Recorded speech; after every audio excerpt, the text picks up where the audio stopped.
Good afternoon, ladies and gentlemen. Thank you so much for joining us today. My name is Luke Boyd. I'm the Director of Education and Public Programs here at Historic Richmond Town. Welcome to this afternoon's webinar, HRT, EqualiTea. The year 2020 marks the 100th anniversary of the passage of the 19th Amendment, guaranteeing and protecting women's constitutional right to vote.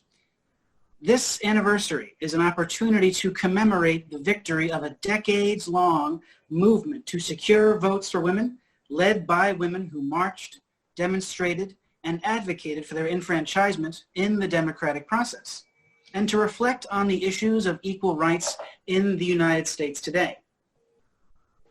The movement for women's suffrage has its roots here in New York State with the Seneca Falls Convention in 1848.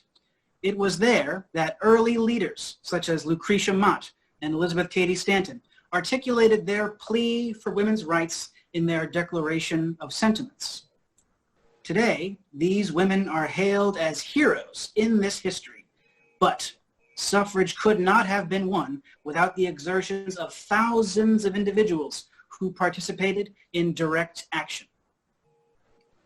The 19th Amendment is a 38-word addition to the Constitution that took 72 years to secure. It so reads, "The right of citizens of the United States to vote shall not be denied or abridged by the United States or by any state on account of sex. Congress shall have power to enforce this article by appropriate legislation." Just 38 words. On this day, in 1920, Tennessee Governor Albert H. Roberts signed a statement affirming that Tennessee ratified the 19th Amendment. 2 days later, on August 26, 1920, the 19th Amendment was formally adopted by proclamation of the Secretary of State. Now this is known as Women's Equality Day, August 26th. But the fight for suffrage did not end in 1920. White women had obtained the right to vote, but women of color still faced many obstacles to voting, including poll taxes and literacy tests. Black suffragists and activists advocated for voting rights before and after the 19th Amendment was passed. Sojourner Truth advocated for women's suffrage and the abolition of slavery and found commonality with white suffragists, but diverted as white leaders excluded blacks from their policy goals. Generations later, women like Rosa Parks, Fannie Lou Hamer, and others continued the fight, leading to the Voting Rights Act of 1965, which was signed just 55 years ago this month, signed to enforce the earlier amendments outlawing discriminatory voting practices. As we reflect on this moment, we can acknowledge the increased role of women in the democratic process. Today, 100 years after suffrage, more women than men vote in presidential elections. There are 9 female governors sitting in state houses across the country, and more than 100 women sit in the U.S. House of Representatives, and 26 women in the Senate. Women participate and shape democracy more than ever before, but total equality in our society is still an unrealized goal. Today, voting rights continue to define our politics, especially in the midst of this pandemic. What is an equality? Tea has traditionally been a way for women to socialize and organize. Suffragists attended tea parties to share ideas, discuss the strategies and tactics of the movement, and to raise money for their activism. We invite you to sip a cup of tea, hot or iced, with us today, and to think about the issues that animate this moment in time as we commemorate these years of history. Now, at this time, I would like to introduce Jessica Baldwin Phillips, Executive Director and CEO of Historic Richmond Town, who will introduce our panelists. During this program, you can submit questions into the chat for an exchange at the end of the presentation. Jessica, take it away. Thank you, Luke, for the introduction, and thank you for putting this webinar together. It's an honor to be here today to celebrate the centennial. When I was asked to participate, I was thinking of a story that I remember about 10 years ago. I was talking to a woman who was in her 80s, and she told me that when she applied for her first credit card, she was denied because she needed to get her husband's signature. And I was appalled by this. I was shocked. It infuriated me. And it reminded me that I often take for granted the work that was done by generations before me for women's equality, including the right to vote. But I am not an expert on this topic. I'm just a fangirl.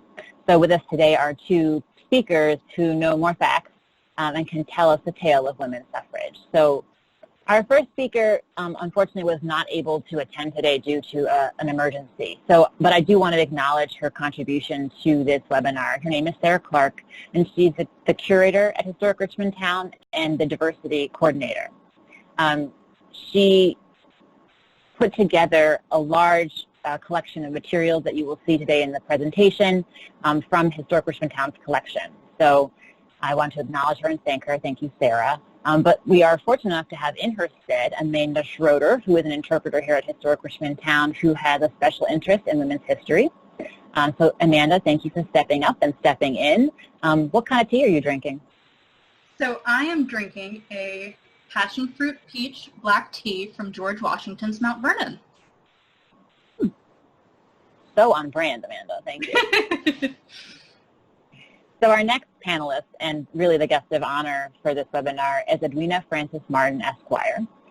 So I'm going to read Edwina's bio, so excuse me if I do seem like I'm reading from text, but Edwina is extremely accomplished, and I do not want to miss a single bullet point. So Ms. Martin is a public interest lawyer experienced in public policy, government relations, nonprofit management, and strategic communication. She is the Commissioner and Public Administrator of Richmond County, responsible for the administration of estates of persons that have left no will and where there are no qualified person or persons to administer the descendant's estate. Prior to her appointment as Commissioner and Public Administrator of Richmond County, Ms. Martin served as Deputy Chief of Staff for New York City Councilwoman Debbie Rose in the 49th District. She is the Director of Government Relations, Communications, and Pro Bono for Legal Services in New York City, and litigation associate with the law firms of Sherman and Sterling, LLP, Herrick, Feinstein, LLP, and Van Lierop, Burns, and Bassett, LLP. She began her career serving as law clerk to the Honorable Lawrence W. Pierce in the United States Court of Appeals for the Second Circuit.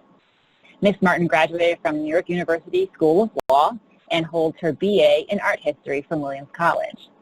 So Edwina, thank you so much for joining us. It is an honor to host you here for HRT's EqualiTea. And I don't know if you're drinking tea, so I don't think I'll ask you that question. I'd like to turn it over to Amanda, who will be leading the discussion. So thank you very much, both Amanda and Edwina. Of course. Thank you, Jessica.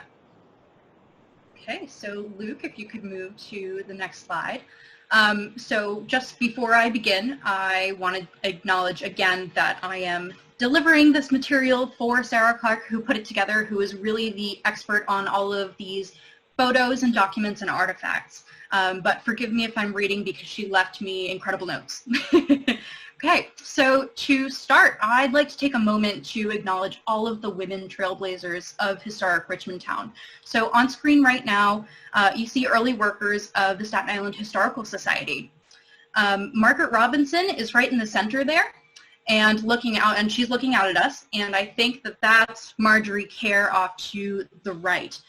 We want to remember today that there have been so many women who have been part of the success of this organization over the past 100+ years as members, volunteers, and employees on committees and on our board, through our amazing Women's Auxiliary, and we look forward to involving many more amazing women as we continue working to eliminate barriers to inclusion. So please join me as I raise my teacup to the women of Historic Richmond Town, past, present, and future.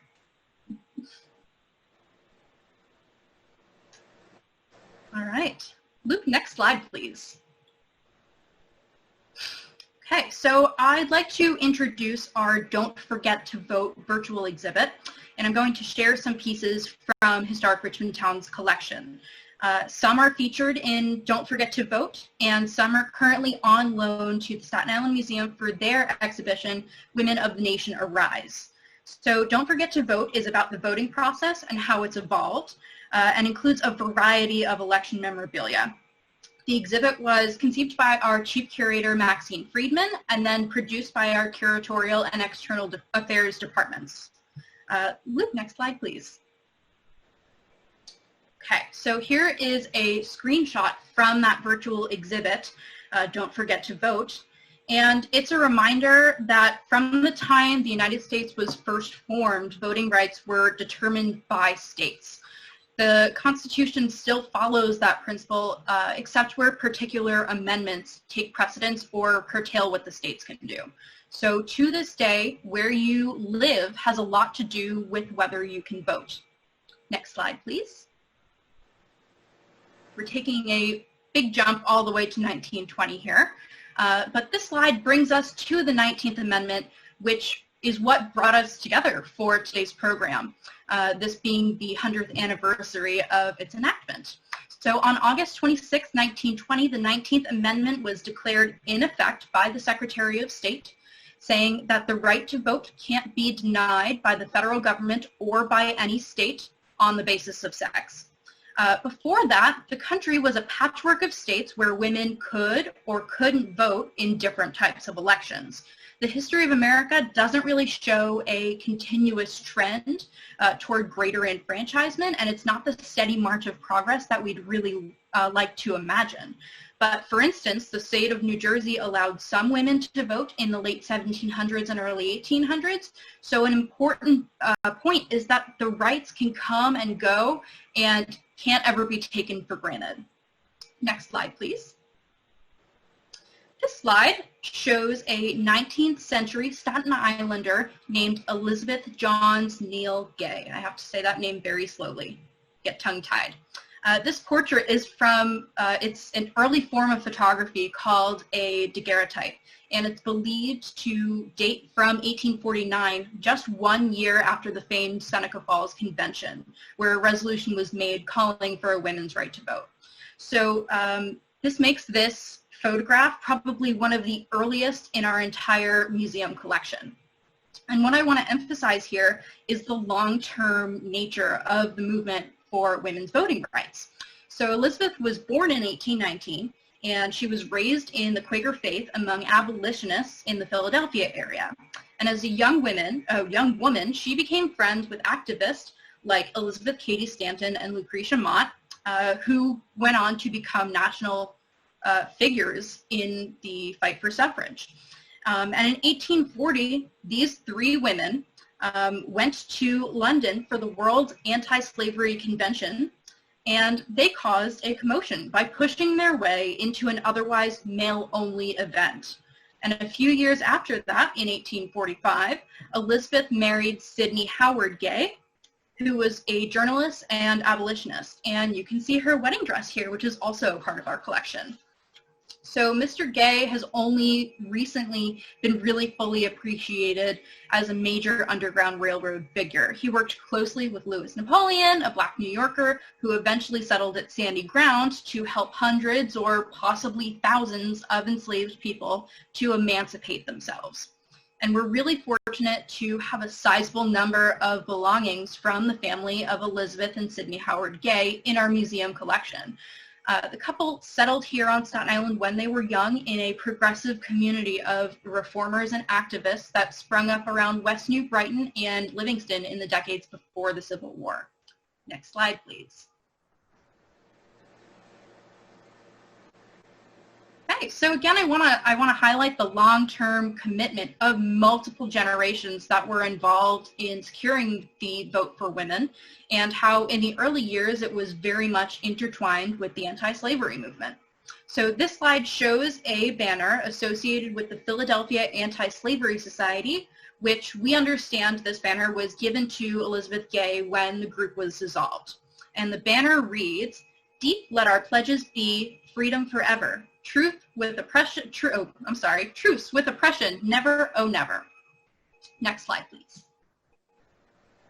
Okay, so there is some evidence that after her marriage, Elizabeth Gay was a little bit less personally active on the suffrage scene, but Mary Otis Gay, one of her daughters, definitely took the torch. Okay, so Mary was known formally after her marriage as Mrs. William G. Wilcox, And this is a reminder that even suffragists were identified publicly by their husbands' names.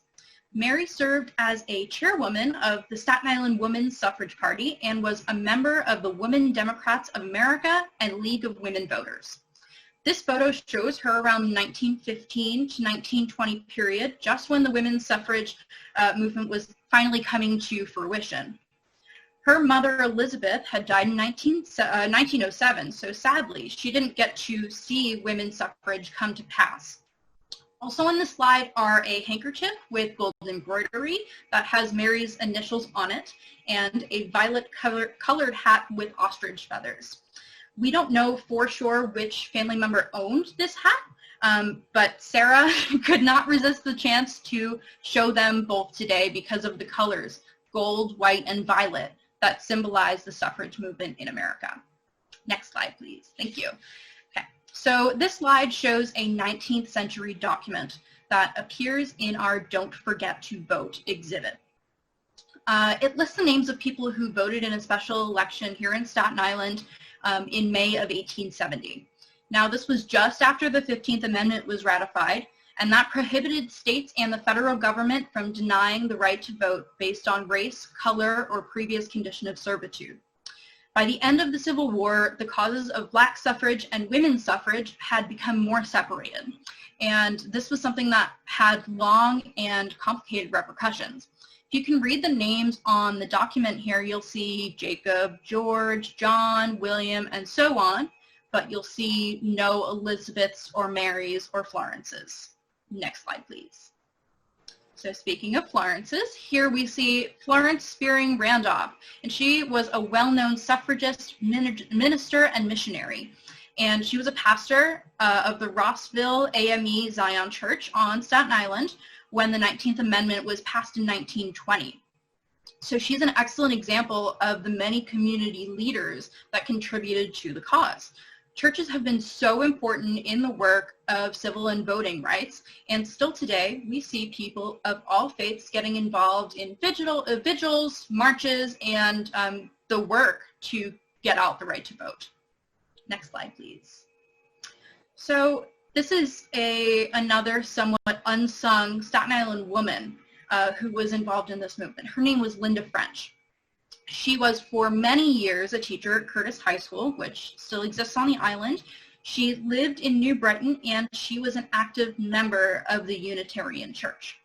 We're proud to have a small collection of her papers preserved in our collection.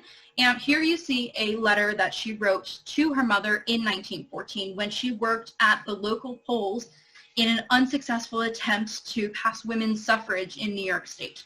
She wrote, "I went electioneering for the suffragettes Tuesday morning. That is to say, I stood at the respectful distance of 100 feet from the polls and handed suffrage literature to every man that came along." So you can actually see in this document on the last line of the first page, she spells out the letters M-A-N in uppercase because she's emphasizing that only men were voting. So next slide, please. Okay. This is the kind of literature that was produced by suffragists, and it's one of many in Historic Richmond Town's collection. So if you're interested, you can actually hop onto our collections database, which is digital, at historicrichmondtown.org, and then you just type in the keyword suffrage, and you'll see plenty of these.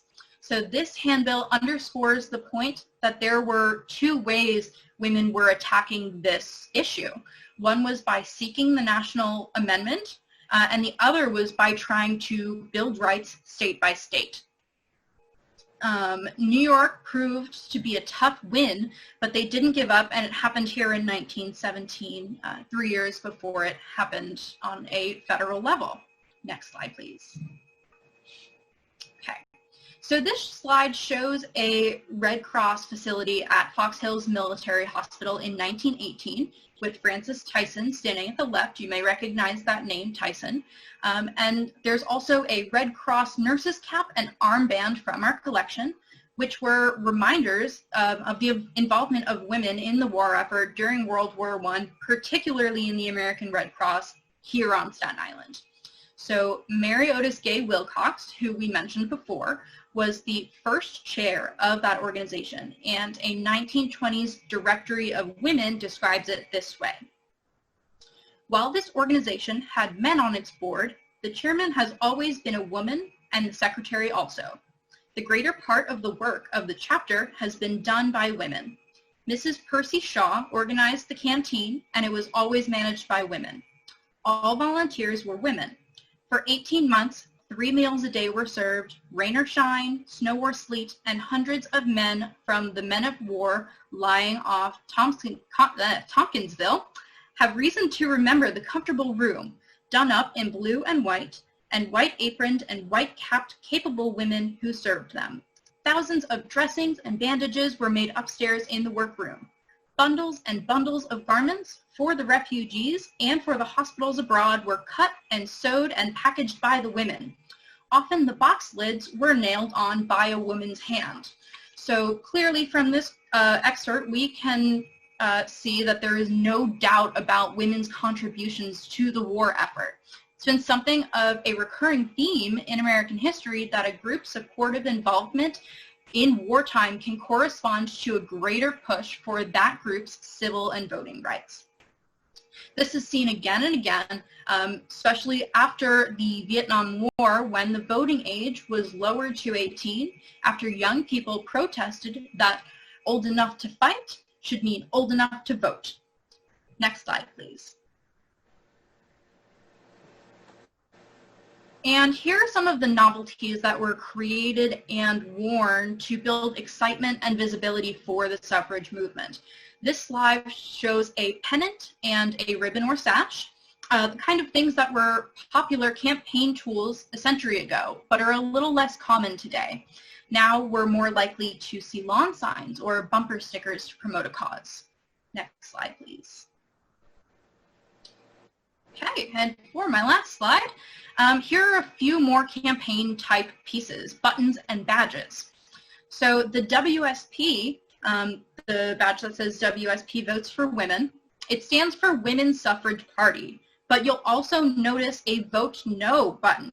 And this is a reminder that this was a tough fight, and there were many, many people who were against it at the time, including some women. Looking back, it seems so obvious and natural that the effort to gain women's voting rights was eventually successful, but we have to remember that there were always forces that oppose any sharing of power, and it's not an easy win, and that these women fought hard and sacrificed, and the struggle for equality never really ends. So thanks for listening, and I'm looking forward to the rest of the program. So I'm going to hand things over to Edwina. Thank you, Amanda, so much. And hello to all of you who are joining us today.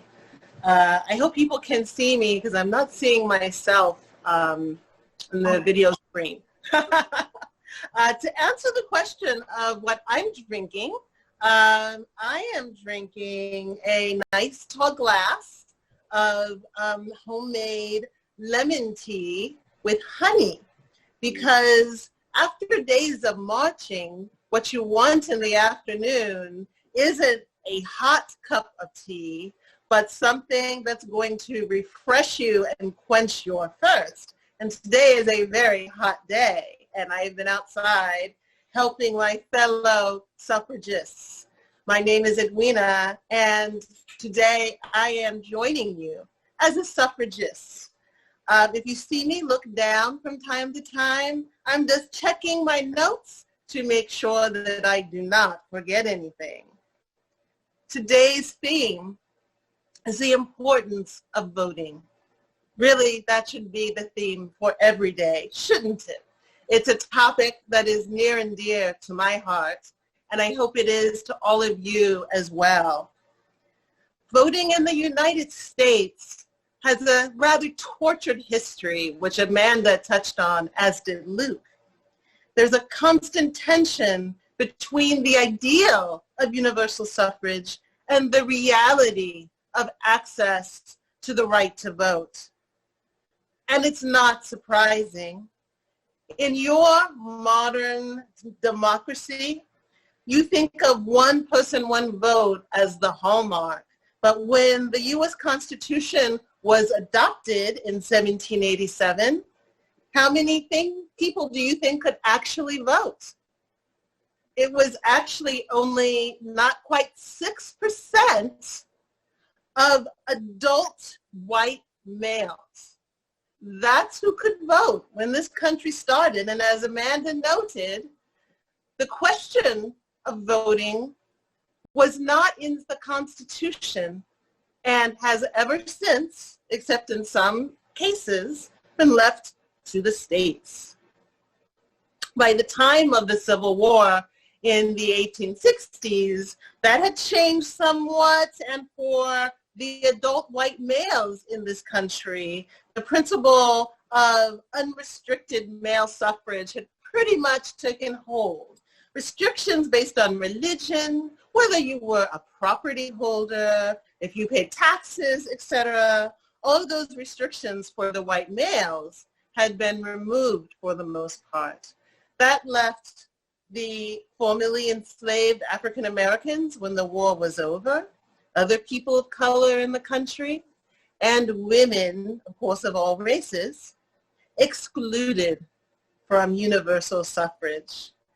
So the fight for the right to vote started with the birth of this nation. There are two important amendments that theoretically expanded or should have expanded voting to the general population. The 15th, which Amanda mentioned, and the 19th Amendment, which we're celebrating today for its centennial. The 15th Amendment was the last of what we call the Great Reconstruction Amendments, the 13th, 14th, and 15th. The 13th, of course, ended slavery and involuntary servitude. The 14th granted equal justice under the law. And the 15th was meant to give the right to vote to the formerly enslaved Black males in this country. Now, what many people may not know is that early drafts of the 15th Amendment actually gave the right to vote to women as well. Sorry, my little thing here is acting up.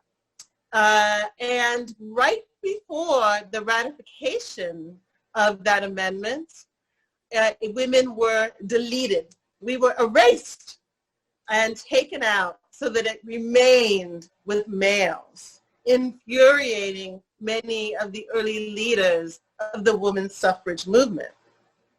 Frederick Douglass, who was born into slavery and was the best-known abolitionist of his time, was an early supporter of women's suffrage, and in fact was for his entire life. And yet, when the 15th Amendment erased women out of its language, he supported its passage nonetheless.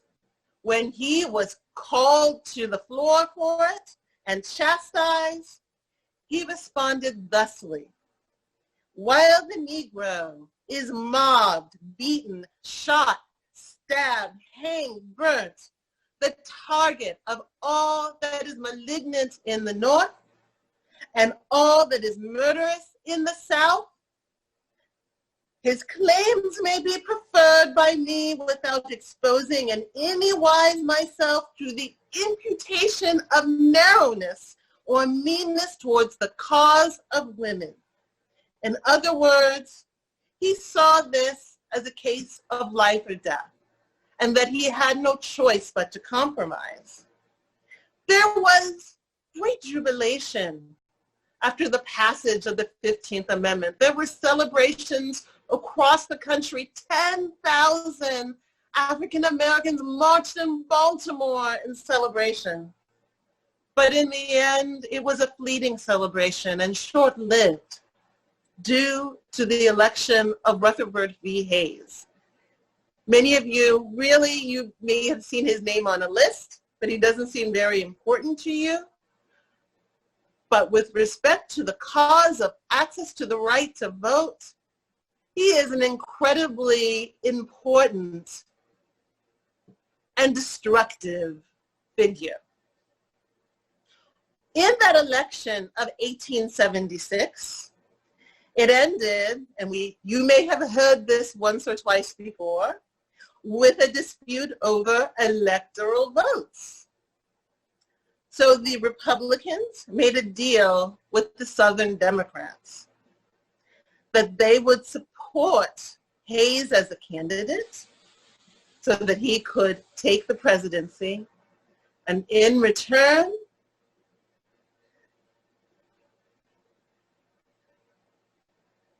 I know it's so difficult to say this because it's so emotional. In return, the protection of the rights of blacks gained as a result of the Civil War were no longer enforced in the South, most especially the right to vote.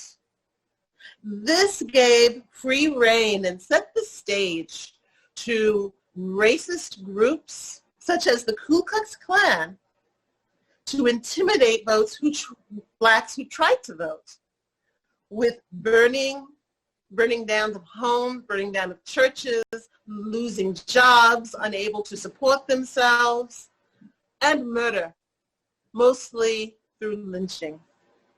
Indeed, murder most foul.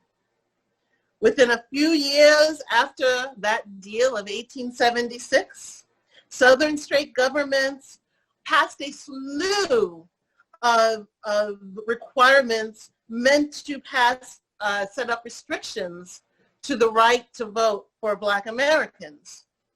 Voting taxes, literacy tests, and many other barriers were put up to keep them from voting. So in 1867 in the state of Mississippi, 67% of Black adult men were registered to vote. By 1892, it was less than 4%.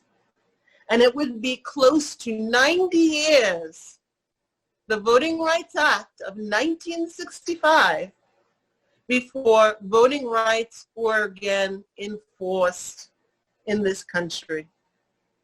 In many ways, that Hayes deal of 1876 gave birth to what you may think of as the modern Civil Rights Act, where Black people in this country realized that if they wanted to vote, they would have to fight for it. And that brings us to the 19th Amendment, which we're celebrating today. Do you know who the first woman was to run for president? It may not be who you think it was. I'm wondering if anyone put anything in the chat room, but I'll answer the question since we want to move along with this afternoon. Her name, Victoria C. Woodhull. She ran for president a mere 2 years after passage of the 15th Amendment. Her party, the Equality Rights Party, that was my party, by the way, as a suffragist. And her running mate, none other than Frederick Douglass, because he stayed true to his word and supported women's equality for the rest of his life. So, as Luke said, the 36th Amendment became part of the U.S. Constitution after ratification by Tennessee. And he also mentioned the early suffragist leaders, Elizabeth Cady Stanton, Elizabeth Mott, Susan B. Anthony, all New Yorkers, and really the intellectual heart and mind of the fight for the woman's rights to vote. Seneca Falls in 1848 is what many people think of as the birthplace of the woman's fight for the right to vote.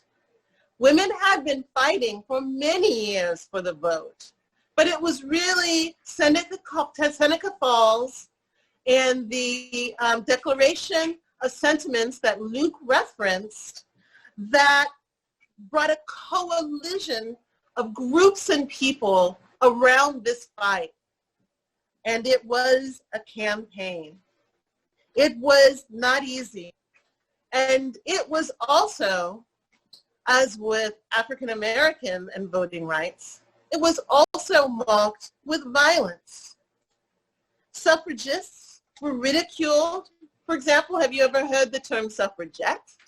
Suffragette was actually a term that was created in the United Kingdom to make fun of suffragists. In the UK, they embraced the term and said, hey, you're going to call me a suffragette? Okay, yes, here I am. I'm still working. Here in the US, we were not so fond of that term. So we remained the suffragists.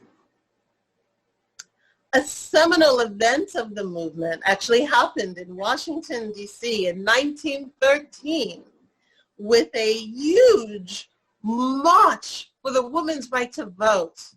I want you to close your eyes and picture this day because it was incredible. We had our leader, Inez Mulholland, a lawyer, a labor lawyer. How many women lawyers do you think there were in 1913? I can tell you, not many.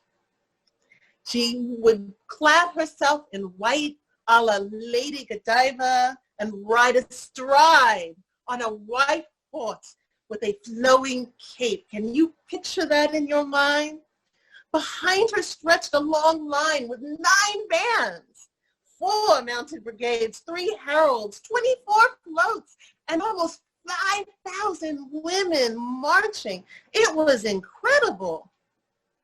But even then, it was marked by the split on the access to the vote by race in this country. Mary Church Terrell wanted to bring a group from the National Association of Colored Women.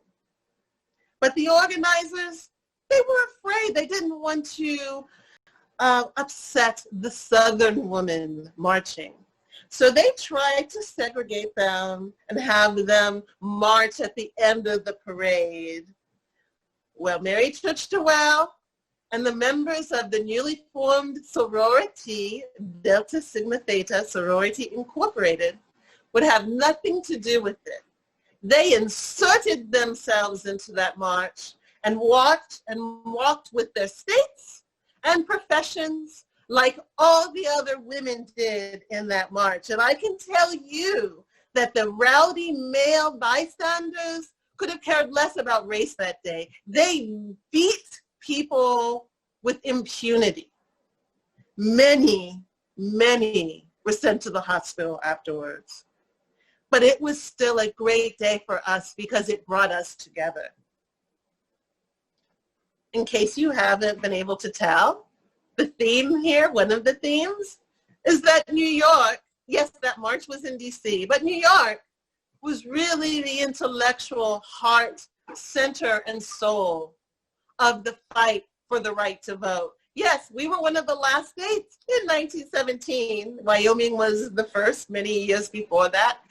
Nevertheless, a lot of the strategy and goal setting came out of New York. Elizabeth Cady Stanton, Lucretia Mott, Susan B. Anthony, the triumphant of leaders, New York. Alice Paul, a major suffragist leader, she was the president of the National Women's Party. She hailed from New York, and she was a firecracker. Let me tell you, Alice was a firecracker. She conceived of this brilliant plan to create silent sentinels who stood in front of the White House, protesting President Woodrow Wilson's refusal to bring forward and support the 19th Amendment.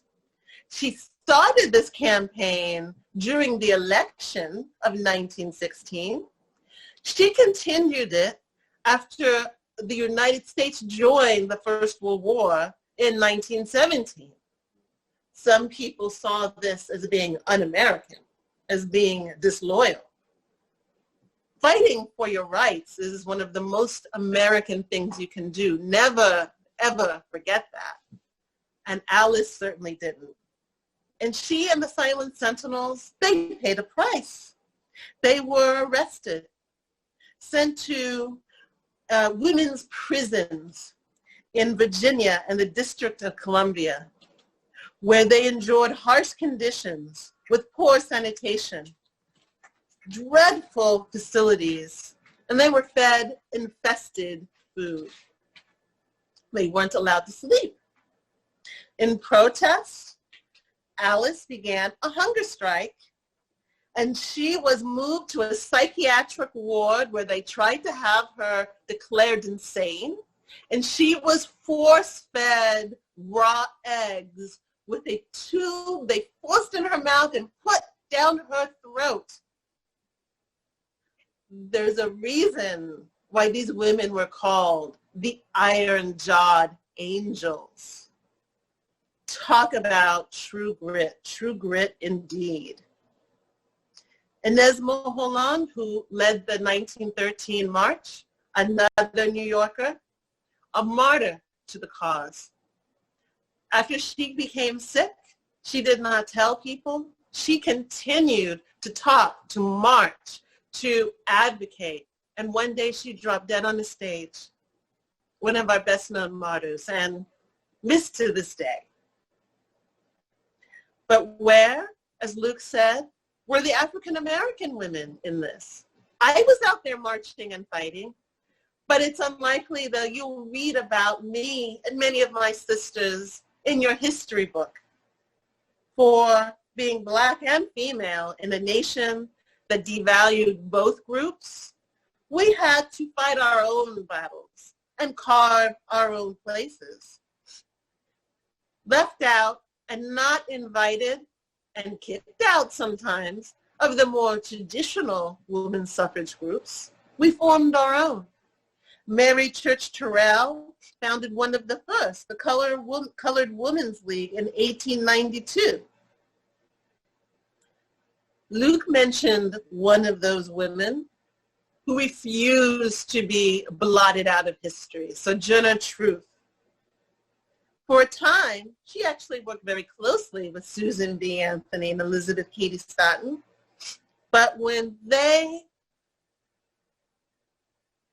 chastised Frederick Douglass, one of our great leaders in the fight, she broke with them. One of her most famous speeches came in 1851, speaking to a group in Ohio. When she went up to the podium, many of the white attendees catcalled her and taunted her. She looked at them proudly and said, "I could work as much and eat as much as a man and bear the lash as well. And ain't I a woman?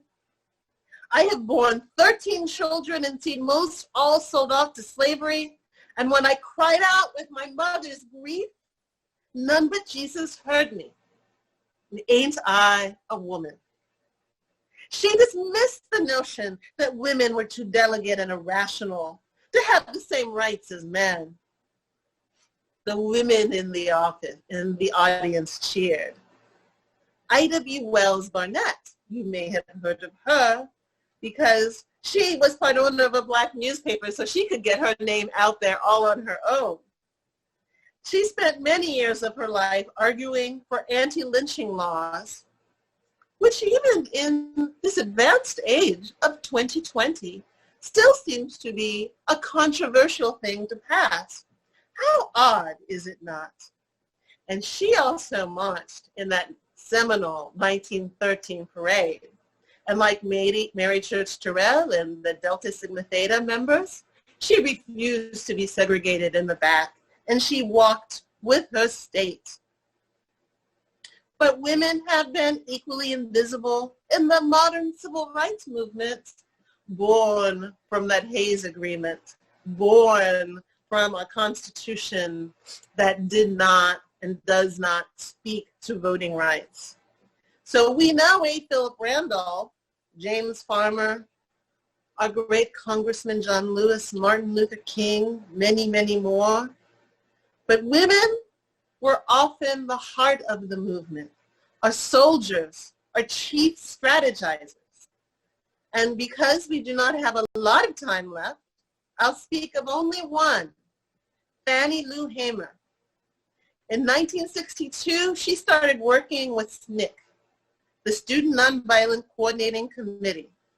She helped to register voters in the South, and when she and her family lost their jobs because of the work, SNCC hired her as a field secretary. She was able to register to vote for the first time in her life in 1963. And then she turned around and she helped to teach others what they needed to know to pass all of the tests and barriers that were put in people's way and keeping them from voting. After being charged with disorderly conduct because she refused to leave a whites-only area in a restaurant, she was beaten so badly that she remained permanently disabled for the rest of her life. Nevertheless, she helped to organize 1964's Freedom Summer. And because African Americans were excluded from Mississippi's Democratic Party, she joined with others to form the Mississippi, that's a hard state to say, Mississippi Freedom Democratic Party. And try as they might to keep her from being on television, she nevertheless was able to be televised. And I'm just going to read one excerpt from her famous speech. All of this is on account of we want to register to become first-class citizens. Is this America, the land of the free and home of the brave, where we have to sleep with our telephones off the hooks because our lives be threatened daily, because we want to live as decent human beings in America? In 1972, she ran successfully for delegate to the Democratic National Convention from Mississippi. So today, we celebrate the centennial of the 19th Amendment. I'm also celebrating the 150th anniversary of the 15th Amendment and the 55th anniversary of the 1965 Civil Rights Act, Voting Rights Act. And what are some of the things that you are seeing in your world right now? Well, almost 24% of the U.S. Congress, combining the House with the Senate, is women. 21% of the House and Senate combined are people of color. Those are both good things. I don't know if I think they're great, but they're good. It's progress. It's a lot more than there used to be. So that's a positive. The wages of college-educated women in America lag far behind their male counterparts. 1 year out of college, it's 20% behind. 10 years out of college, 31% behind. There's a reason why the ranks of the poor are littered with women, particularly elderly women. And you are seeing voting rights of people of color in particular under attack of a magnitude not experienced since the Hayes Deal of 1876. So yes, there are some good things, and there are some tremendous challenges. So I look to one of my favorite authors when I think about how do we approach these challenges. Many people may have heard me say this quote before. Many of my friends now, my favorite book, probably always will be my favorite book, is Middlemarch by George Eliot. It's a novel about the limited choices and opportunities for 19th century women and the ramifications of those limited choices. Many have been born who found themselves no epic life wherein there was a constant unfolding of far resonant action. Perhaps only a life of mistakes, the offspring of a certain spiritual grandeur ill-matched with the meanness of opportunity. Perhaps a tragic failure which found no sacred poet and sank unwept into oblivion. I quote Middlemarch often because, not only because it's my favorite book, it is, but because it's about what happens under the frustration of warped opportunity, the forced silencing of our voices. As the work for voting rights continues, we must ensure that no voices are silenced, whether they're women or people of color. And really, our rights and our goals are intertangled with each other. And I'll end with just one final anecdote because it's very relevant now. The passage of the Civil Rights Act of 1964. Did you know that the attorney Martha Griffiths, who was a representative in the House of Representatives and the first woman to serve on the House's Ways and Means Committee, ensured that gender was included in the wording of the Civil Rights Act? As usual, women were left out. We were going to be erased out once again. But because a woman was sitting at the table, that did not happen. And what are some of the results of her being at that table and demanding that gender be included? After the Civil Rights Act was passed, when people wanted to enforce the gender aspect of it, they realized there was no organization that did that kind of work.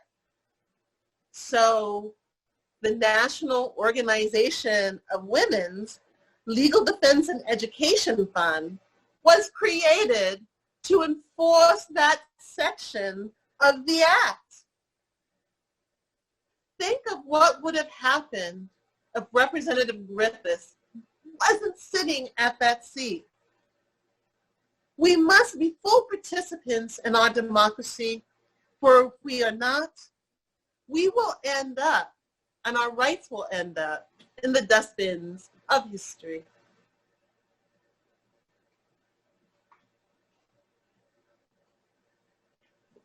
Edwina, thank you so much for being a part of this conversation.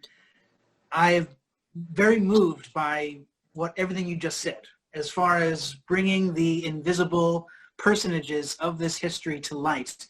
It is clear that it really animates your career as a public servant and as a living historian.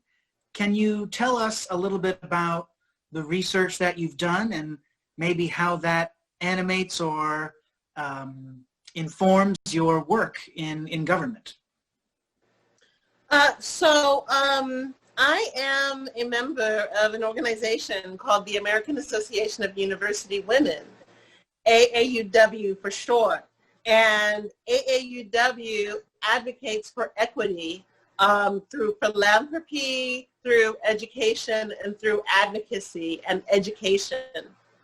And it was through my work with AAUW. I was the state president in New York, and I've been the vice president and president of a couple of different branches. And I now I'm very lucky to have been appointed to the national board for AAUW. And it's really through my work with AAUW that I was introduced to this topic in a more meaningful way and started doing research around it. And it animates my work as a public servant. Well, it's really my parents that animate my work as a public servant. My parents came of age in the 60s when the modern civil rights movement really was unfolding in a powerful and meaningful way.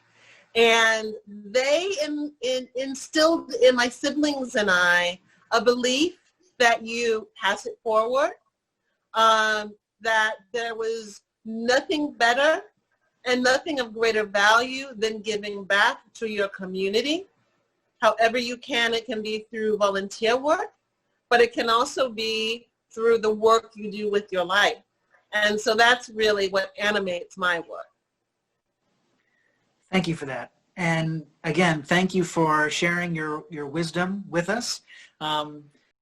it occurred to me in the beginning of our conversation that we were talking about the unsung heroes of the movement, and some of the work that Sarah Clark did, that Amanda presented, spoke of people like Linda French and others whose names are largely forgotten in the narrative. But as I'm listening to you, it dawns on me again, this history is so vast and so expansive, and it's a long history, intergenerational, women passing the torch of advocacy and activism from one to the next. And so many of these women are largely invisible. So it strikes me as incredibly important that what you do, representing suffragists who have largely been forgotten, it is incredibly valuable and important. And I'd just like to say thank you on behalf of the museum community in Staten Island. Thank you for bringing these folks to light in some way. If anyone else in the group in the webinar would like to ask a question of Edwina, of Amanda, of Jessica, of myself, you are free to do so. You can drop a question into the chat. Otherwise, we will move into the third act of our presentation, a little bit of a call to action for you all. So I'm going to go back to sharing my screen. There we are. Again, feel free to drop. I just want to say, you're talking about the importance of voting. We're talking about, celebrating the fight, the successful fight for the vote for women and continued advocacy. And as people, I'm certain that everyone who's on this webinar, there's no question that they will be taking full advantage of the right to vote. And probably do often. But when you're speaking with friends, or even hear people say that it makes no difference and they're not going to, remind them of all of the efforts that are made to keep people from voting. That at the beginning of this country, less than 6% of the people living here could vote. And it's actually less than that, because we know that it was less than 6% of the adult white male, but we don't even know the full numbers of the women, of the slaves, of the Native Americans who were here. So we're probably talking about 2%, 1% of the population that can vote. And all of these efforts to keep people from voting. It's very eye-opening, and I think there are, in this history, it's largely forgotten as well. The gap between who was enfranchised by the 19th Amendment and who wasn't.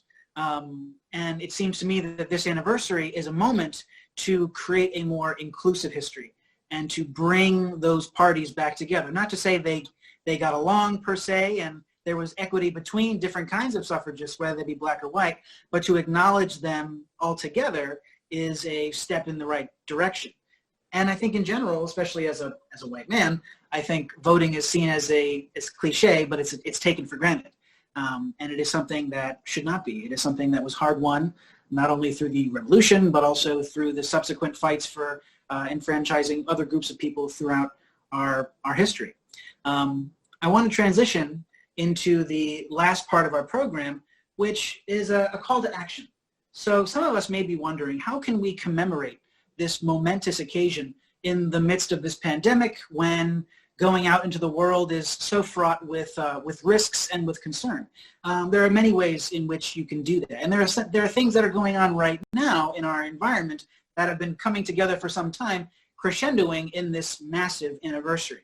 The first, of course, is this incredible Women's Rights Pioneers Monument, a huge sculpture that is being created in Central Park right now. This monument depicting Sojourner Truth, Elizabeth Cady Stanton, and Susan B. Anthony is sculpted by sculptor Meredith Bergman. And each of the figures are about 14 feet tall, so they're monumental, they're gigantic. You can see in the inset photo on the right just how big they are in bronze.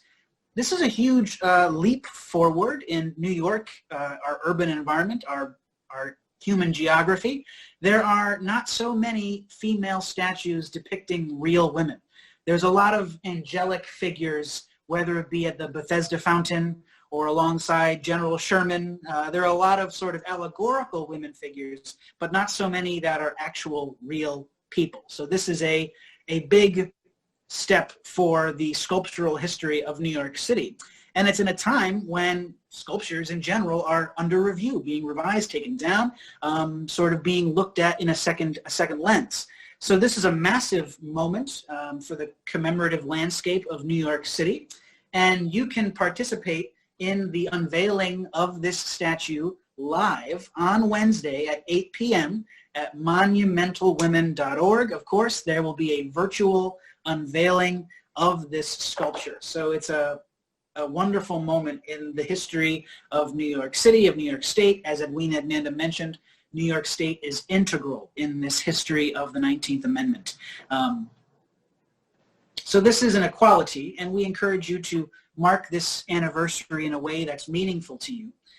Historic Richmond Town is also putting on a special event on Wednesday. It's called Handwriting the Constitution. It's part of a multi-year international program started by an artist named Morgan O'Hara. She started to handwrite the Constitution several years ago as what she calls a form of silent protest. So this is an activity in which we all can come together to write out the words that are at the basis of the charters of freedom that form our country. And so Historic Richmond Town, along with the Old Stone House in Brooklyn and the Morris Jamel Mansion Museum in Manhattan, will be co-hosting a session on Wednesday. Details on our website. It's from 12 to 2 p.m. It's a free Zoom event in which you can join me and several others. We're going to be writing out the 19th Amendment together. But as I said, it's only 38 words, so it won't take that long to write, over 2 hours. So I'm going to be making a very decorative version of the 19th Amendment. But you can write anything you like. You can write from the Seneca Falls Convention Declaration of Sentiments in 1848. You can write a part of the Bill of Rights. You can write a part of the UN Declaration of Human Rights. This is not just about the U.S. Constitution. It's about constitutions and what they represent across the world. So this is a new kind of program for Richmond Town, Historic Richmond Town, and a new program to commemorate this centennial. And I think for a moment, I'd like to pass things off to Amanda, if you could. Amanda, a few weeks ago, Amanda Schroeder, our own historical interpreter Amanda, created a lovely webinar cast through Culture Pass, in which she launched a segment in which she created her own versions of the novelty items that were displayed by suffragists 100 years ago. Amanda, would you mind speaking a little bit about that program? Absolutely. So I have been a crafter for as long as I can remember. I love keeping my hands busy. So when I thought about this anniversary, what I thought about was, okay, how can I make something to commemorate this? Both so I can feel connected to the anniversary and the movement, and also to show my pride. So I just unclipped this from my shirt here, but last night I put together this lovely little cockade. I hand-stitched the whole thing, so it's a little bit sloppy. But we saw through all of these pictures, and if you Google suffrage, you will see buttons, sashes, pennants, flags, all of these wonderful things that you can make at home. So I went out and grabbed some ribbon, and I grabbed a pin and some felt. You can make it out of construction paper. So what we will be doing in the next couple of days, I am wrapping up a blog post to show you how to put together one of these cockades, a sash of your own, and we'll be highlighting something that we are about to show you soon. Thank you, Amanda. Wonderful. So there's a lot coming down the pike for Historic Richmond Town and this suffrage centennial, but we are part of a larger movement across New York State and New York City museums. There's a consortium of Women's Vote 100 events going on right now. A big one is at one of our sister museums on Staten Island, the Staten Island Museum. Women of the Nation Arise is their special exhibition commemorating the centennial of the 19th Amendment. Unfortunately, due to the pandemic, the exhibit is not available for you to see in person, but There are special signs and interpretive labels and text that have been put all over the campus at Snug Harbor, so you can experience this exhibit as sort of a walk through time outside, weather permitting, or you can go to the Staten Island Museum website and you can check out the exhibit there. And it's beautifully designed, and many of the items featured come from Historic Richmond Town's collection that have been loaned to the Staten Island Museum. So we want to, of course, acknowledge and shout out to our partners and friends at the Staten Island Museum. And I should also say that there is an incredible video portion that's a part of this exhibit, and it's called Passing the Torch, Women Who Lead, and it's a special interview segment with women holding elected office. Of course, with the likes of Kirsten Gillibrand, and of course our own Edwina Martin is featured in the video, and it is an amazing tribute to women in elected office. So it's really worth checking out. It's extremely inspiring. Now, this is an election year. It is also the year of the decennial census. And so part of our participation in this democracy is to be counted, not only at the ballot box, but also in the census. So it is not too late to fill out the census. You can fill it out at my2020census.gov. As you may know, the census is vital to ensuring that the federal government has an accurate count of our population, but it also determines how millions of dollars is spent on schools, on roads, on infrastructure, on hospitals, things that we all need. So to get a better picture of where we will be in 2030, we all need to get an accurate count of the population now. The census is free to fill out. It is safe to fill out. It is not in any way a means of getting on a negative list, whether it comes to citizenship or who you vote for, whatever taxes you pay. It's irrelevant to the human population count that the census is seeking to achieve. So we strongly at Historic Richmond Town advocate and remind you to fill out the census as soon as you can. Now, the name of the exhibit that we have on display on our website is Don't Forget to Vote. And this year, it seems that that is the topic of conversation, of course, with mailing in ballots and absenteeism and all of those questions surrounding this unforeseen, unprecedented election with its challenges. So there are some dates on the screen that are of interest. If you are a New Yorker and you have not yet voted, these are the dates that you should be familiar with regards to postmarking an application, applying for an in-person absentee ballot, the last day to postmark a ballot. Election day is November 3rd, 2020. So it's important that you learn about the rules of elections and voting at the New York Board of Elections website, www.elections.ny.gov, to learn more. Lastly, I want to speak a little bit about what's been going on at Historic Richmond Town. Historic Richmond Town is preparing to open in the coming weeks, but until then, we thought, how could we commemorate this event in a way that is unique to Historic Richmond Town? As you may know, Historic Richmond Town is dedicated to understanding, preserving, presenting centuries of American life, and often that is presented in the trades that many men and women would have been employed in or worked in throughout the American experience. And so we have a strong tradition of quilting, of knitting, of crocheting, of crafts, craftivism, as Amanda might say. And so we thought of a way to bring that to Historic Richmond Town would be to do something called a yarn bombing.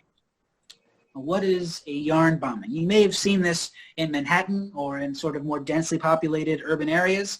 It's when yarn is used like street art, like graffiti. So instead of using chalk or paint, something is covered head to toe with yarn. And so we thought, well, we have a lot of crocheters and quilters and knitters in our midst. How can we channel that energy? So we thought, well, maybe we can do a yarn bombing on campus, one that is thematic and symbolic to the suffrage centennial. So a call went out for volunteers, and we can see some of the intrepid crocheters posing on the porch of the general store. The general store was selected as the target of the yarn bombing because 3 women of the same family, of the Black family, 3 sisters, presided over this general store in Richmond Town from around 1880 until 1920. And it was really one of the centerpieces of this little village. It was where you could come and get various sundries, you could get the local gossip, and it was all organized and led by these intrepid women who were really trailblazers in their own right. So what better place to display this incredible tribute than the Stevens Black House and General Store? And so now you're going to see, as of this morning, the yarn bombing has been completed. We can see 2 full columns have been covered head to toe in those suffragist colors of gold, white, and lavender, different shades of purple. We can also see the letters 1920, 2020, acknowledging 100 years. And this banner was made by our own staff and volunteers saying votes for women. So this is a brand new installation at Historic Richmond Town. Even though we are closed for programs and visitation and sort of regular visits, you can still walk the grounds.